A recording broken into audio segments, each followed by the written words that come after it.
When the tool list went out today, one of the things in it was gluing jig, and I had an immediate request back saying, what's a gluing jig and do I need one? Well, the answer is these are gluing jigs. And do you need one? No, but they make life an awful lot easier, and they make your furniture squarer, your design squarer. Now I've got 4 metal ones and 2. I'll talk about these 2 in a minute. I'll just put those aside for a second. Okay, this one, I can't even remember where I got it. It's basically just a tray, and they all come with magnets. You always have to use magnets to hold your piece in place.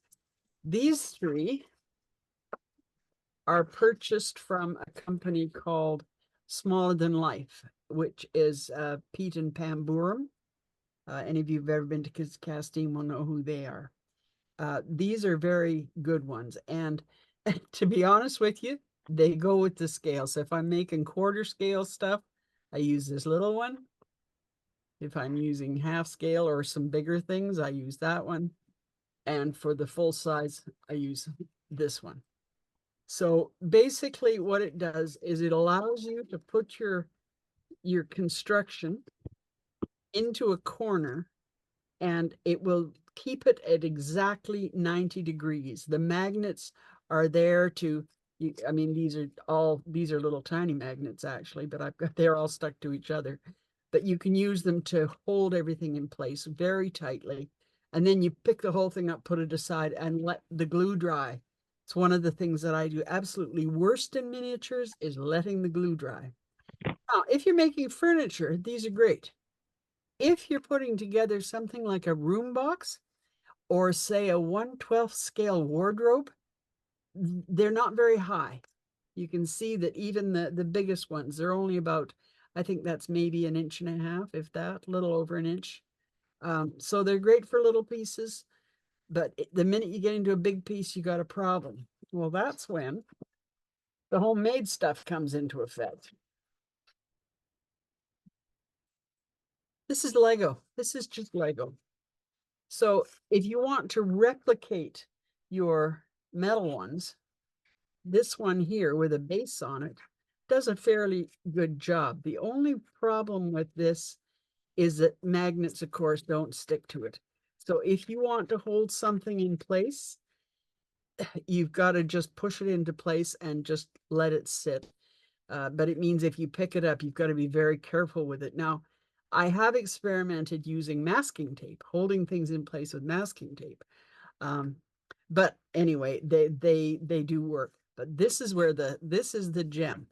You can make a right angle corner like this as tall as you want out of Lego. Any of you who have young children will recognize these pieces, or you can go to a toy store and just buy loose pieces. Don't buy a kit, just buy loose pieces. And you can build it as tall as you want. So if you're putting together something like the corner of a room box and you want it to be 90 degrees, you can build this up as high as you want. I actually have 2 pieces that I assemble depending on how high I want my corner to be.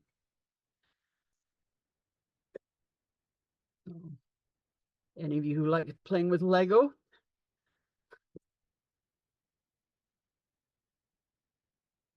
Okay, so the 2 pieces together will make a very high one if you're doing something like a room box or a tall wardrobe. Sorry, I better put it the right way up. Okay, so this is the cheap way to do it because the metal ones are actually quite expensive. I'll leave that one out. No, I'm going to leave this one out because I'm going to need it later on. Okay, any questions about gluing jigs? Can anybody remember how much these cost, these little metal ones from Smaller Than Life?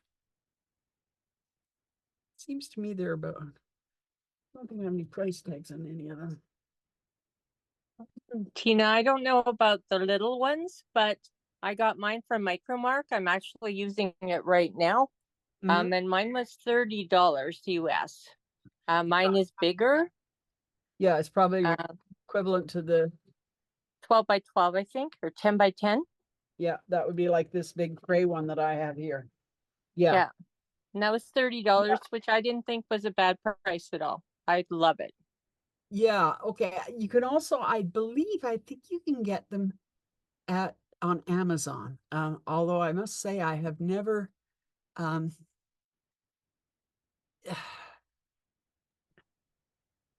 yeah, I don't know. Yeah, Finger here. Amazon carries them as well. Um, but I've never seen one at Michael's. They are extremely helpful though to have. Oh yeah, and somebody Anger has put on the ones for smaller than life, which are $35, 25, and 20.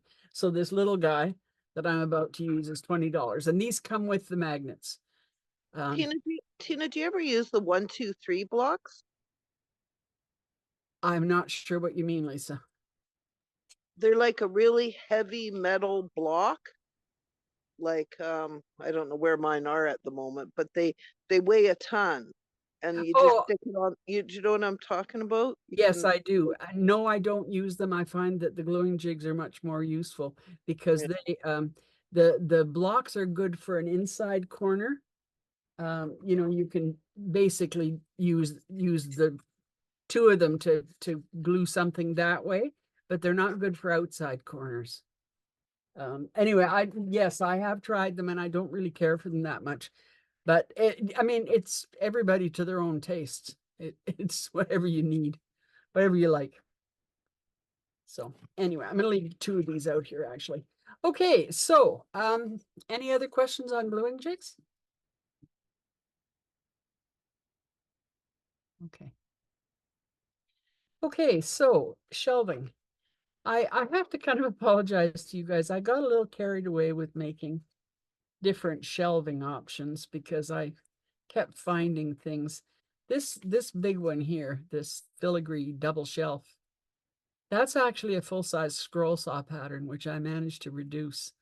And I think I'll start with this one because it really should sit on one side and let the glue dry, and then we'll go on to do something else. So when you open it, what you should find inside is 5 pieces. Okay. I was packing up these frantically, trying to get them all done.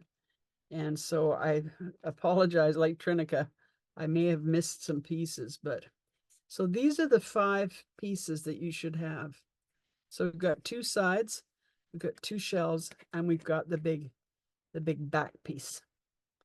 Now I don't know if I can, where's something white I can put behind this?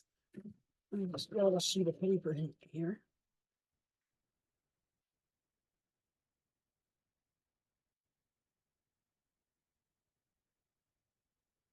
No.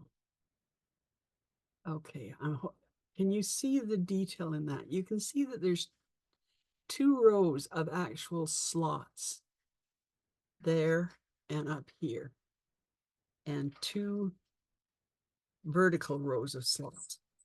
That's where these pieces go in. I've got that upside down, so I should turn it around so it's the right way up there. Okay.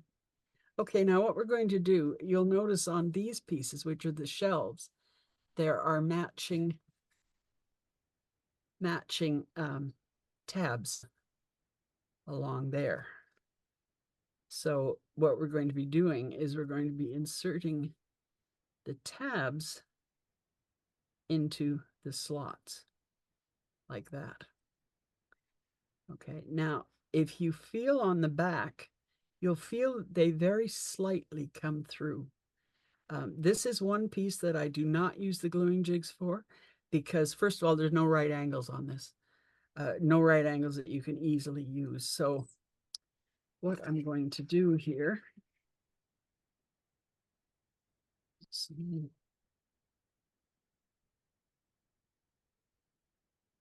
hey, this is actually Rue wood glue, but I said in the instructions to use tacky glue.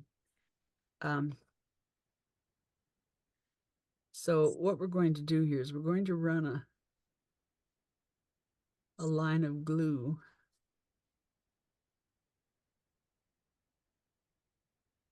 along where the slots are. And then we're also going to run glue along the tabs. One of the things that is very hard to do is to put glue into a tab so that it will grab. And remember to cover up the end of your glue. Okay.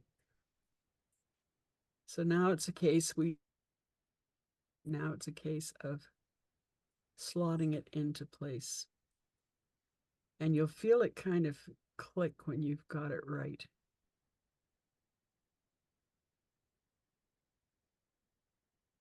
So just hold that in place for a few minutes.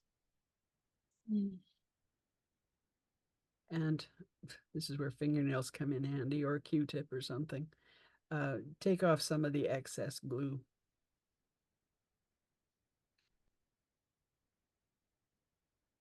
Now, there, you see it starts to stick fairly quickly. So, but not completely. So I'm just going to put that down and support it so it's more or less upright. Okay, so now we're going to do the same thing with the other piece. This has to be done relatively quickly because these all slot together. And you don't want the glue to dry in the process. Or I shouldn't say that. Of course you want the glue to dry, but you don't want it to be so rigid that you can't get it to bend a little bit. So you want it still kind of flexible. Okay.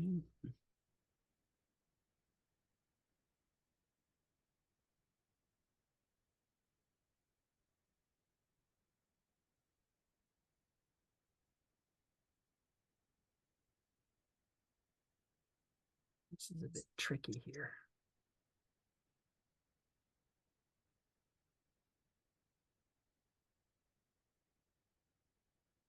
It's not going to want to go in for me.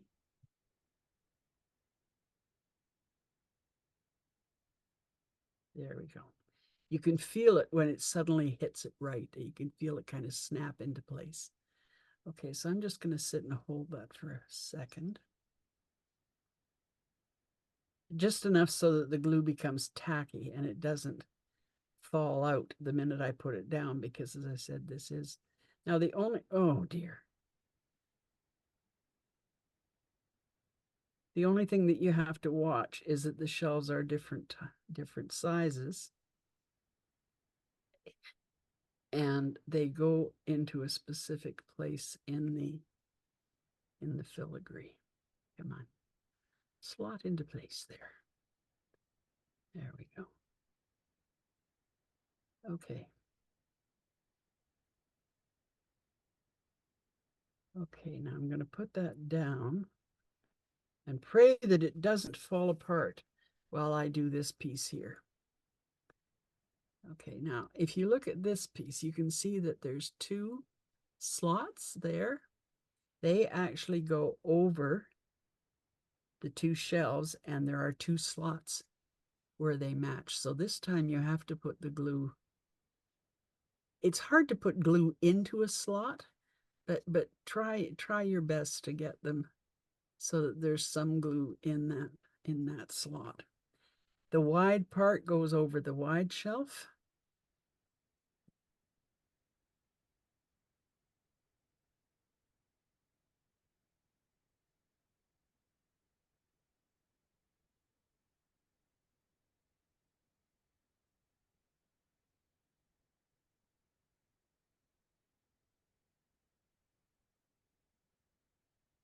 And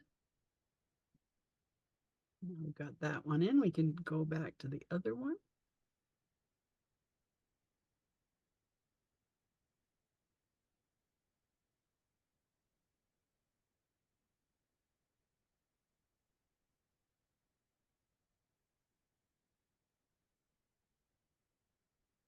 And this also slots into place. Trying to find where the little slots are can be a bit of a pain, but okay. And there is your shelf. Now, I didn't put this on your. Try and take any excess glue off, as I said, with your fingernails or a toothpick, and set that aside to dry. Now, I have got one here that is already dry, so I can play with that one. So there's your shelf. Now, the shelving unit is, the shelves are about an inch apart. And most plates that you get for a 1/12 scale kitchen are also an inch. And they will be angled. And what I would recommend to you is that you decorate your shelf before you put it on the wall. Now, it's not as important to do that when you've got 1/12 scale furniture. But trust me, with quarter scale, once you're playing with quarter scale shelving, it's very, very difficult to get your, if you put it on the wall first, it's very, very hard to get your decorative items in there. So anyway, this shelf, the second shelf here, the big wide one, that's wide enough to take a couple of plates. You can put your spice bottles on the top. I mean, how you decorate it is up to you. The other thing is how you want to finish it. Now, this is made from 1/32 inch laser board, and it's surprisingly sturdy once the glue is dry and it's all together. Of course, it's also very delicate. So if you put a lot of pressure on it, I mean, if I really squeezed, I could probably snap the whole thing in half. But if you want to finish it, you can stain it darker. You can't stain it lighter. So it's either got to be this color, or it's very effective painted black, because then it looks like a wrought iron shelf. So if you've got any Spanish influences in your kitchen or your house, this will make a nice addition to it. It's up to you entirely whether you want to put a glossy finish on it or not. And in terms of attaching it to the wall, easiest thing to do is to actually glue it in place, but that makes it difficult to change it later. So a temporary glue or tack it would work. The problem with using wax is that wax will then fill in all of these beautiful little holes, and it doesn't look as attractive. So try and use something like a temporary glue, as opposed to, or just glue it straight to the wall if you're pretty sure you know where you want it to be. If you use tacky glue and you glue it to the wall, and then a little bit later you say, "Oh darn, I forgot, shouldn't have done that," a heat gun and very carefully using a nail file or something will get it off the wall. Okay, so there's shelf number 1. I'm going to end up with a ton of extra shelves here, but that's okay. All right, next one is going to be the 1/12 scale plate shelf. Yeah.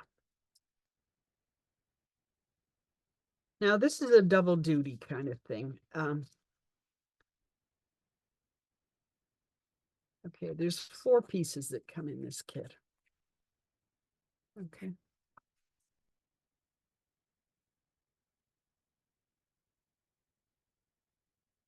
And you can assemble it in 2 different ways.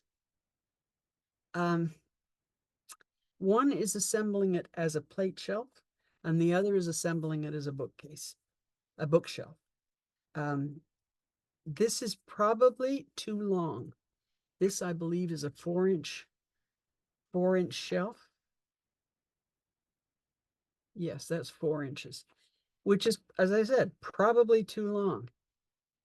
But you can cut it to any length that you want, just using an X-Acto knife and a straight edge. You can reduce the size of it, but make sure that the 2 pieces are reduced the same way. They have to be exactly the same length.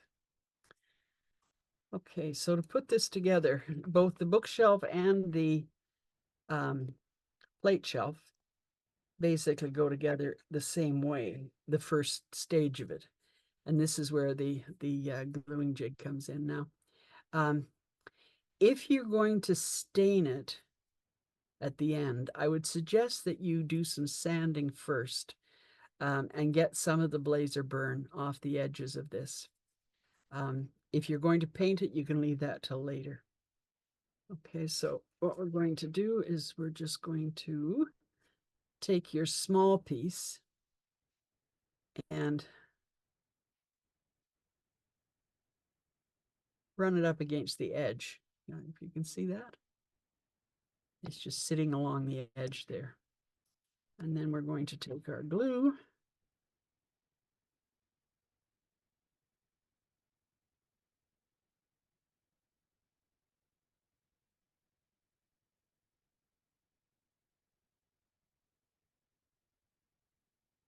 and just run a little bead of glue along there. Now, something I've learned over the years, if you don't mind getting your hands a little mucky, is that once you put some glue on, just run your fingers along it like that.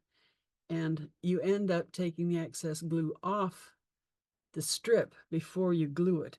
And for those of us who are glue challenged, that can be a nice thing to do. Okay, so all we're going to do is on that is we're just going to push it up to the other piece.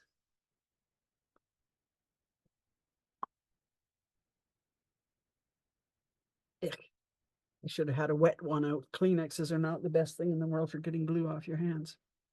Okay, so that makes your basic shelf, okay?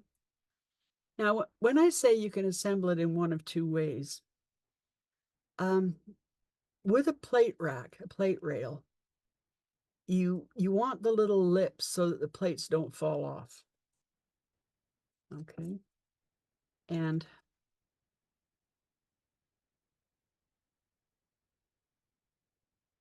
here's the two little ends.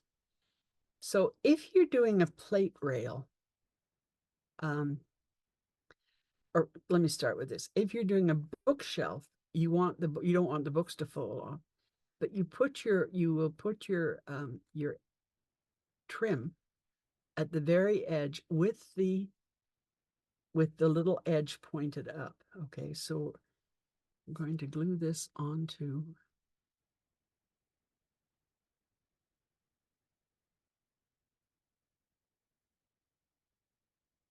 on the very edge, okay? This will give you an edge so your books don't fall off. Now, this is going to look very long for a bookshelf when I'm finished, but I would assume that you would normally cut down the size of the wood. I just don't want to do that at the moment, okay? So then your second piece goes along here.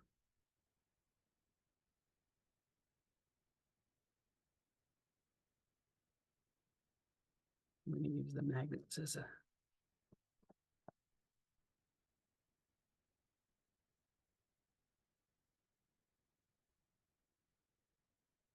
okay. So for a bookshelf, to summarize, you've got your two support pieces at the very outside edges. Okay, and you've got your little lip pointing up. And of course, this isn't going to want to stick, is it?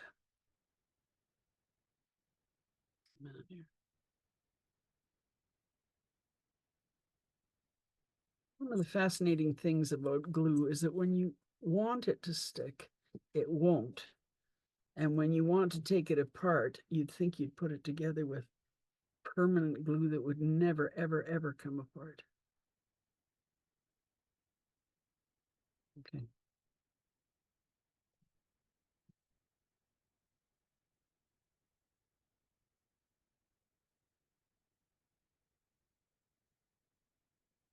Now, as you can see, a shelf on the wall is nothing more than a piece of wood and two supports.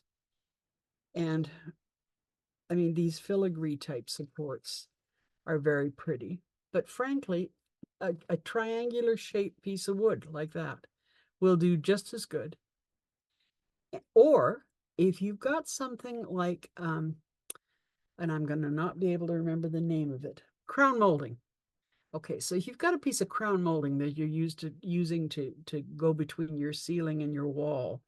If you cut that in slices, you can get a nicely shaped piece. Okay, so there's your bookshelf. Okay, and to glue it to the wall, it's just those two pieces along there. Now compare that with a plate rail. Okay, a plate rail, the supports are underneath the shelf and the lip is on top. Okay, so the bookshelf, the supports are above and the lip is to the front, and a plate rail, they're to the back. And usually when you do a plate rail, you don't put your supports right at the edge. You put them a little bit in. Okay, so there's your two shelves, depending on what you want it to be. Okay. Those aside. And now we'll do any questions about those two, by the way?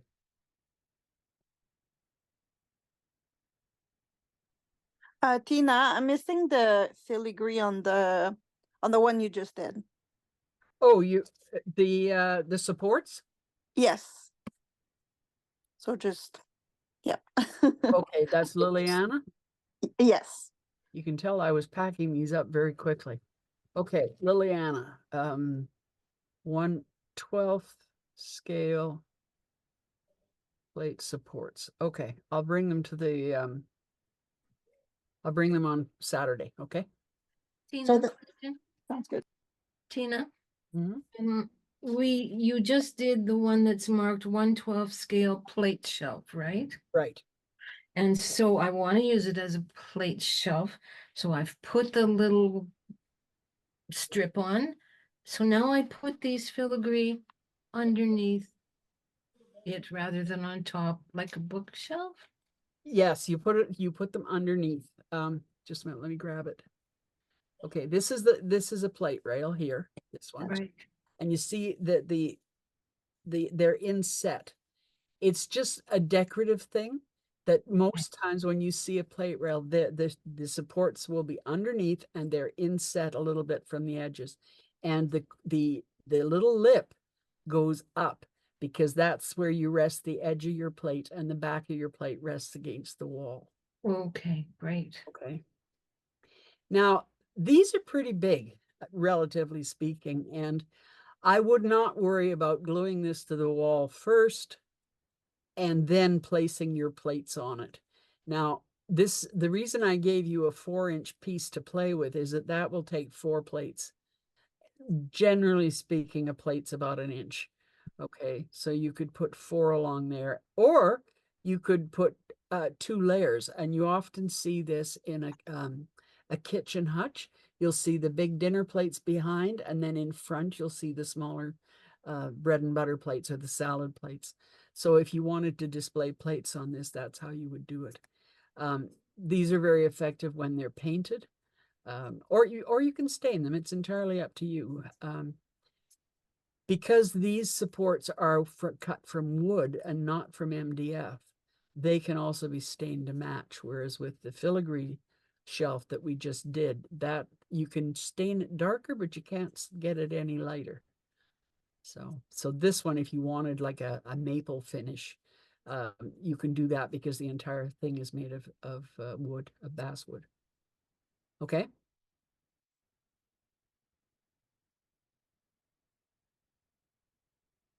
Okay, so Trinica. Now this is also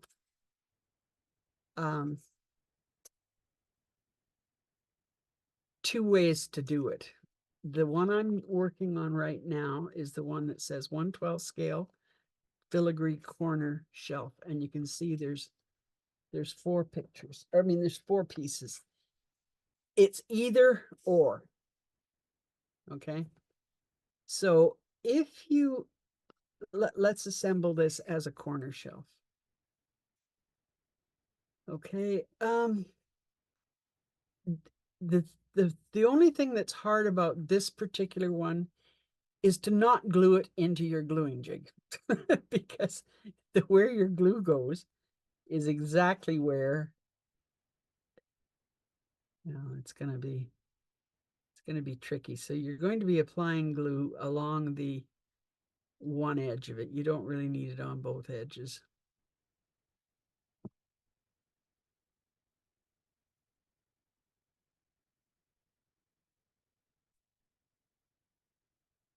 And I'm going to kind of put it together here in my hands first.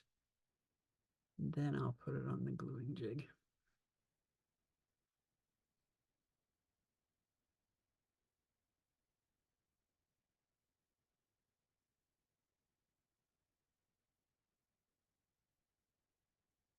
Okay, now I am not going to let that dry for too long because now I'm going to put this piece in place. Okay, so I can glue it along here and here, and you can see that there are little slots. I don't know if I can get that close enough so you can see it, but there are actually little slots in this where the corner piece goes, or the shelf piece goes. Did you hear that click? That it actually clicked into place? Okay, so there's your corner shelf. And so that's very difficult to assemble. And let it dry, but I would suggest you not let it dry in the gluing jig, okay? Because you'll find that it'll glue itself right into the corner. Okay.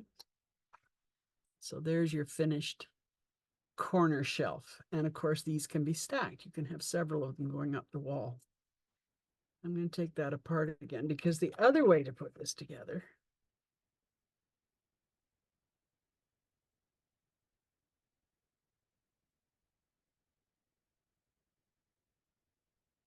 is to put one piece along the side of your gluing jig like that. Apply some glue to the end of your shelf.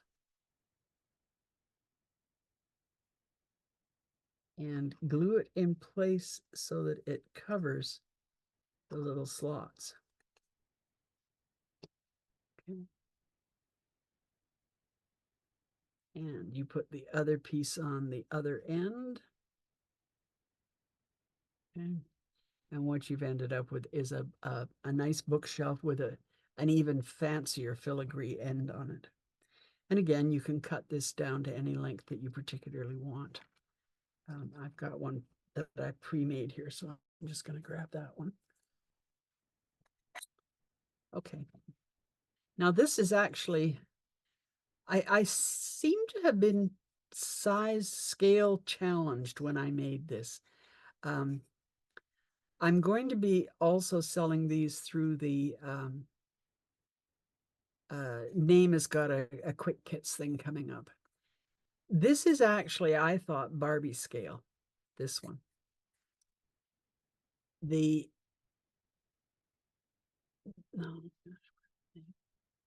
uprights are 2.5 inches long, which well, I mean, you can't see me doing this, but I'm measuring out 2.5 feet. That's huge. But I mean, it comes out looking the same. So you end up with this kind of a bookshelf that you can put on your wall and put all your cookbooks in. Only you do it with the smaller side pieces. Okay. Now I don't think I'm going to assemble this one for you. This is the quarter scale one. Because, well, maybe I will, because I can't seem to find I don't know what I've done with it. Anyway, you can choose which way you want to do it, whether you want a shelf like this with some filigree ends on it, or whether you want to do it as a corner one. This looks very effective, for example, with a vase or a house plant, which Barbara said she's going to teach us next year, house plants. Or herbs, some herbs or something growing on it. And you can put several of them up the corner of your kitchen if you wanted to. Okay, so I don't think well, I can try it. This is very, very tiny.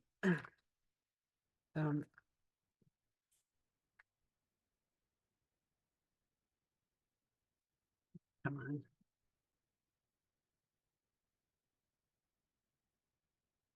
Okay, you can see how small the pieces are for the quarter scale one. But again, you can assemble it in either of two ways. You can either do a corner unit or you can do and it assembles in the identical fashion to the one that I showed you. So again, careful that you don't leave it to dry completely in the corner of your gluing jig because it'll glue itself in place permanently. And I had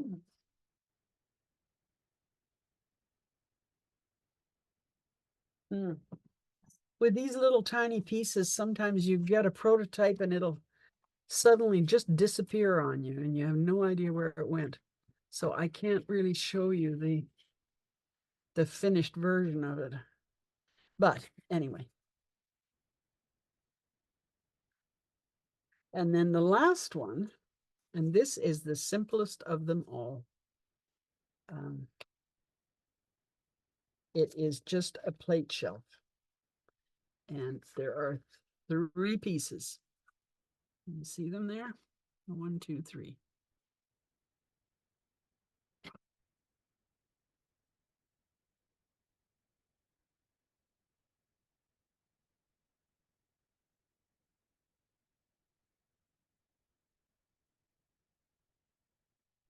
So all I'm going to do here is I'm going to put just a little bit of glue. This assembles in exactly the same way as the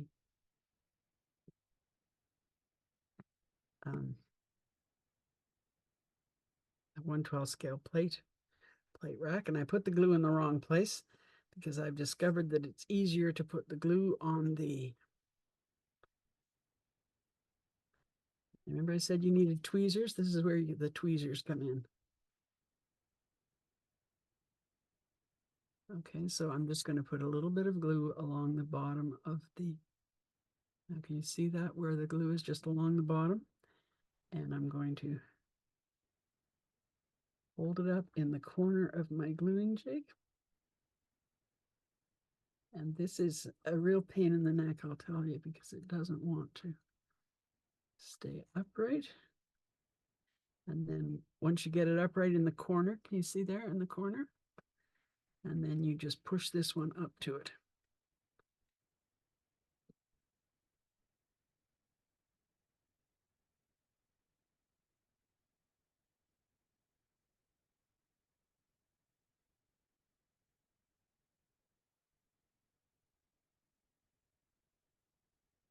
Do not worry about insetting this or anything like that. Insetting the pieces, it's easier to do it if they're butt glued on the edge of the piece. Oh dear, and it helps if you put the glue on the right side of the piece. This is the point at which in the back of your mind there's a little voice saying, why did you decide to do quarter scale? Because they're very tiny and very delicate, but very effective when you get them done. Okay, so we will.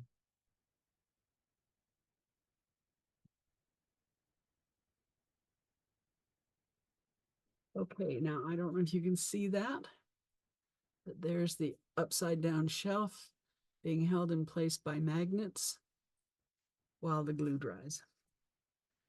Okay, so that finishes the 5 different kind of shelving units that you can put together. Well, actually there's more than that because some can be put together in more than one way. So you've got all kinds of options for your kitchen of ways to have shelves. Now, what you're going to put on the shelves, that's entirely up to you. The obvious things are plate rails, but there's also spice bottles. So at this point, I would like to just let me check the. Okay, somebody says that this Barbie one would look good upside down over a buffet. Yes, it would. And like most of these things, you can install it. Not only can you build it any way you want, you can install it any way you want. So yes, you could have with the points just touching onto the top of the buffet and then the railing at the top. So thanks for that idea, Lily. Okay, Maureen, are you gonna unplug or unplug? I've got I'm going to change cameras here again. Tina, could you just recap? I know I seem to have an extra piece, is why I'm asking. Why are there two long shelves? Rick, excuse me. Which kit are you talking about? The one that was like a corner shelf, there was a long shelf in it as well. Corner shelf filigree corner.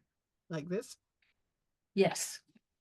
My kid had a long piece in it, so I don't know what to do with it. Yes, because you can put it together one of two ways. You can either put it together as a corner shelf, or you can use these pieces to add to make be a the long two shelf. ends. Okay, so it's just an optional way of doing it. I was working blind. I had no idea what your kitchens were like, how much space you had, how many shelves you wanted, whether you wanted flat shelves, corner shelves. So I made this that was interchangeable. You can put it together in lots of different ways. Thank you so much. It's clear now. Okay.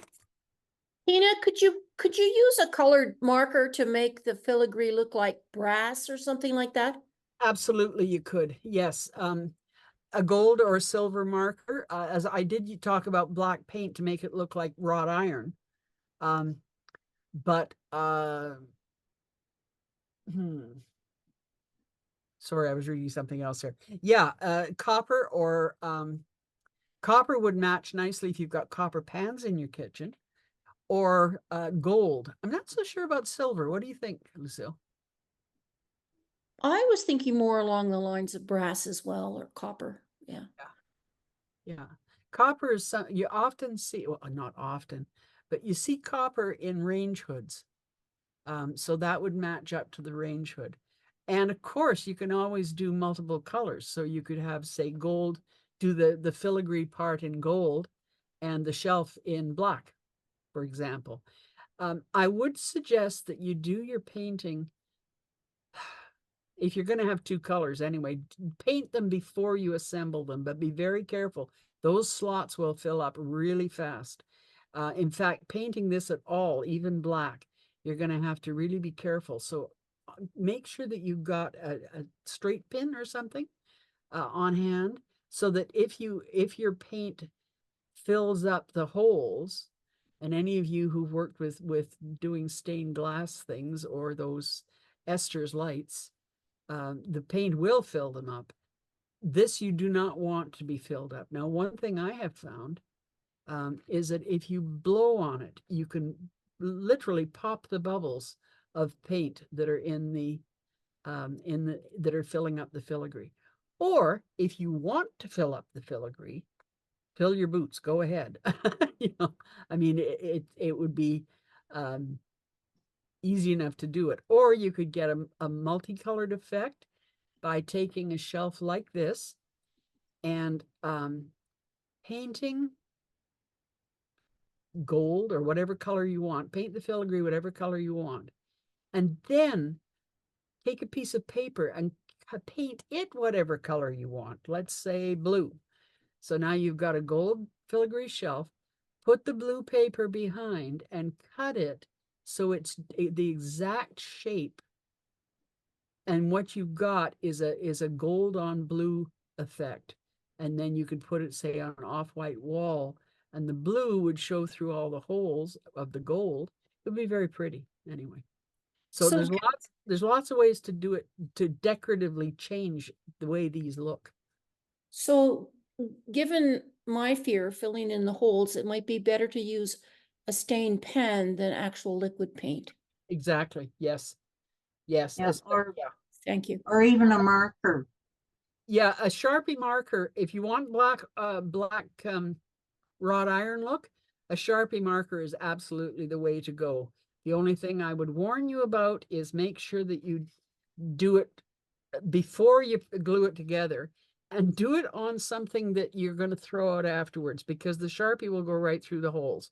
But when you pick it up, it'll just be on here, but then your desk is ruined because all you've got this Sharpie marker on it. So always do it on a piece of paper, a piece of wax paper, or something underneath it that you can crumple up and throw away afterwards. Sorry, Maureen, what you were saying there? Oh, I was just suggesting the markers. Yeah, okay.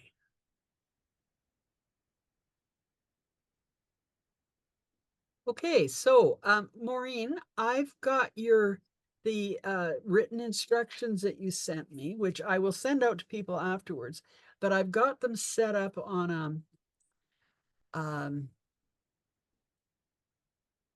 PowerPoint? yeah, not a PowerPoint. Now why is this not shifting over to the other camera for me?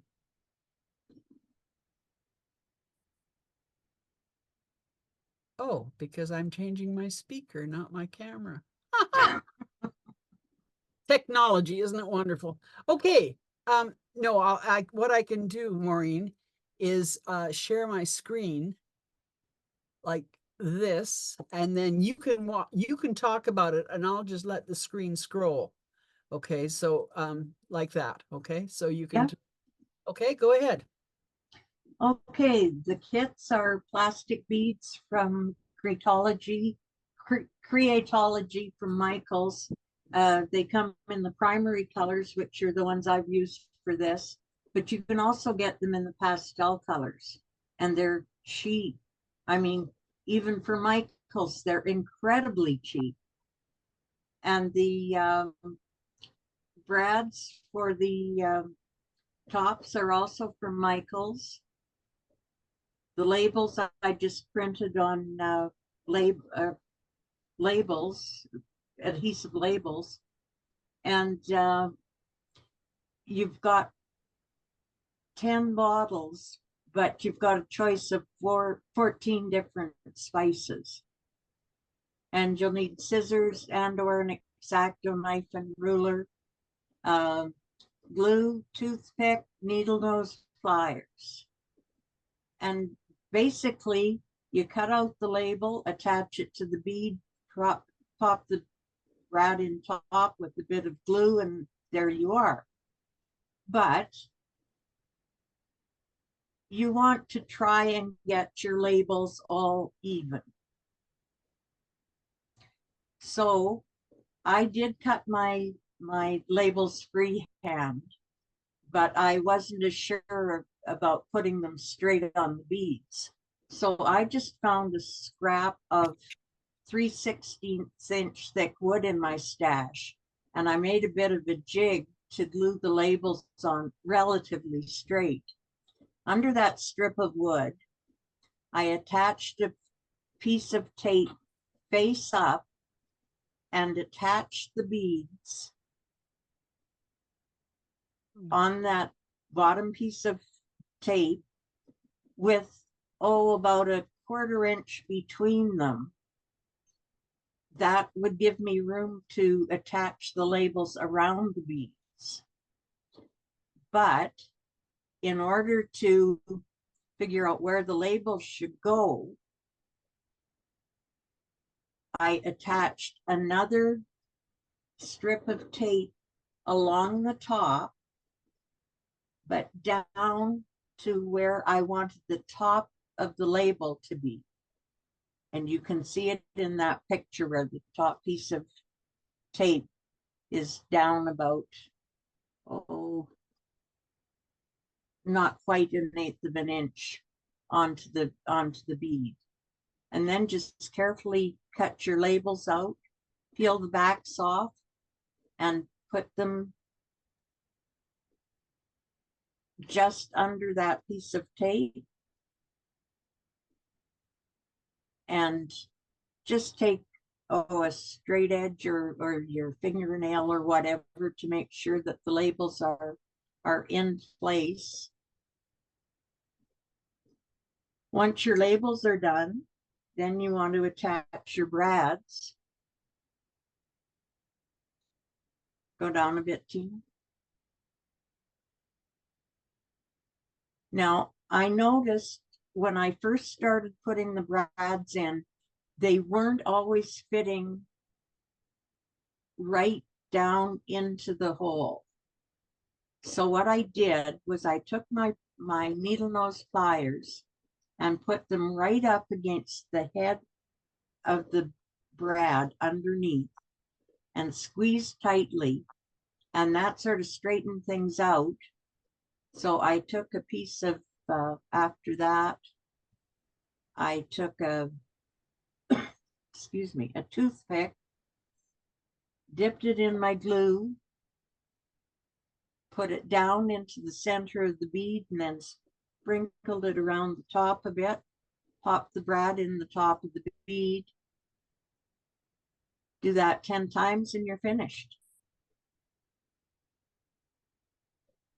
Any questions?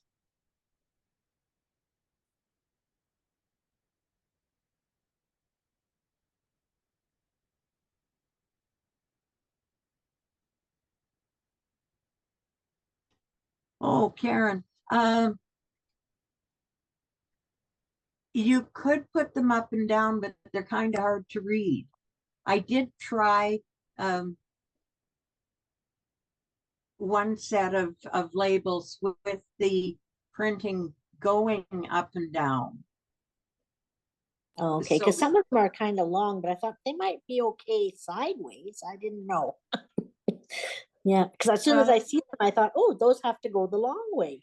Because I didn't know if they'd fit the other way, but obviously they do. Yeah, because they don't, even the longest one doesn't go anywhere near completely around. It's still legible. As I started to say, I did try doing long labels, Okay. but they ended up being so long that they went way over the end of the jar.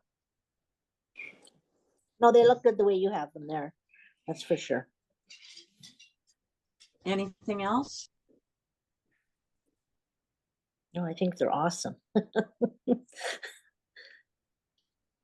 Well, thank you. I'm I didn't pleased even with- realize there were beads. I thought, where did you get these nice little painted pieces of wood?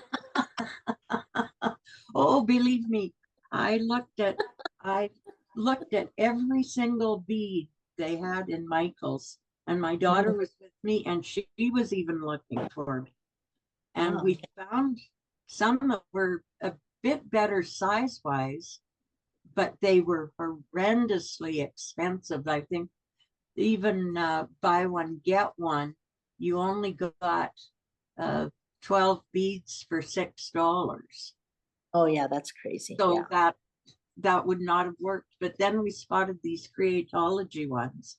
Mhm. They're maybe a bit tall, but I do have spice jars that are 6 inches tall. So Yeah. who knows? Oh, for sure. No, they look really good. Mhm. And that's about it. Okay, I'll stop the share then, unless there are any other questions about the beads and the. I think this is a really good idea, Maureen, where you use the tape to line them all up, because I always think I can do it by eye and they always look wonky as heck when I'm finished.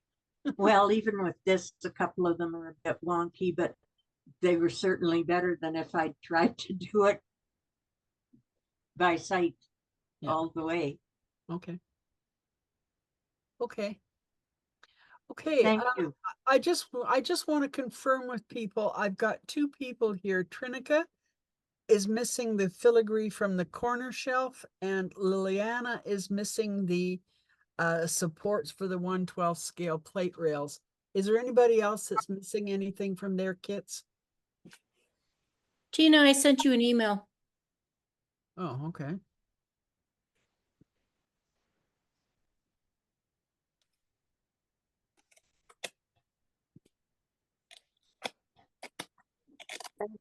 Thanks, Nice. Tina. That was a great job.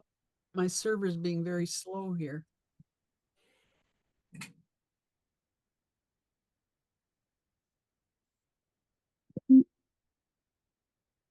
Okay. Okay, Lucille, are you going to the, Lucille, Liliana and Trinica, are you all going to the, Saturday garage sale? Yes. I am, this is I Liliana. approve. What about you, Lucille? No, I can't make it, but I could stop by your house and pick it up. Yeah, okay. Okay, I will, I'm surprised I didn't miss more because it was a panic, I'll tell you, trying to get all the Oh. kids together. The cutting those filigree pieces took forever. So I was really scrambling at the end to make sure everybody would get them through the mail, because I have, my level of trust with Canada Post is dropping all the time. So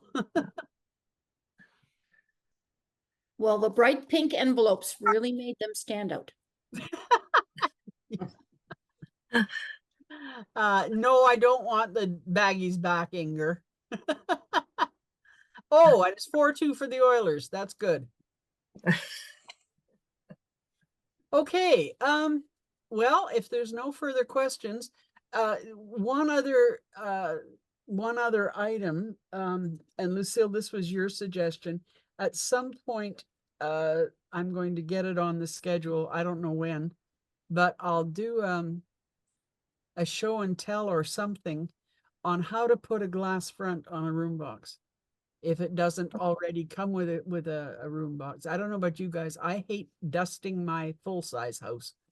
I'm sure it's not going to do it in miniature. And I've got some room boxes that look like, well, the one that's in really bad shape is a witch's kitchen, and she's a real dirty old thing anyway. So it doesn't really matter if her kitchen is really dusty. But when you put a glass front on them or a plexiglass front, it really does keep the dust out. So I will try and get something set up. I don't know, it may be a video that I quietly figure out on my own and send out to I don't know. I'll figure out something. So you will eventually find out about how to put a glass front on things. Okay. Tina, Great. someone Thank- suggested using a picture frame, but what if we've already got a room box that's not a typical size? So that was my concern too. Well, one of the things I wanted to show you was how to make your own picture frame out of molding.